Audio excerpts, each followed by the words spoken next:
কিরে সাথী, এত দেরি করলি কেন? তোর স্পেশাল গিফটটা রেডি করতে গিয়ে একটু দেরি হয়ে গেল। এই নে। বাবা, কি এমন গিফট এসেছিস দেখি যে রেডি করতে গিয়ে দেরি হয়ে গেল?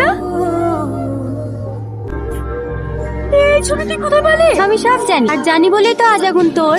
তোর মনে আছে যেদিন তুই আগুন দিয়ে বাড়ি গিয়েছিলি? তুই না। কি রে, তোর চোখে পানি কেনে? এমনি চোখে কি একটা পড়েছে। চ।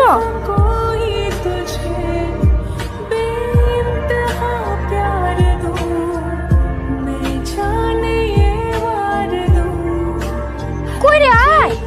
হ্যাঁ, আসছি। আমি সেই দিনই বুঝতে পেরেছিলাম আগুন তোকে ভালোবাসি, আর বাকিটা আমি খালার মুখেই শুনেছিলাম। তার মানে যেদিন তোমার সাথে রেস্টুরেন্টে গেছিলাম তার আগেই তুমি সব জেনে গেছিলা? হ্যাঁ, আমি খালাকে বলতে বারণ করেছিলাম, আর সেদিন রেস্টুরেন্টে ওটা আমার অভিনয় ছিল। সরি, হ্যাঁ কিছু মনে করো না। হ্যাপি ম্যারিড লাইফ, তোমরা সুখী হও।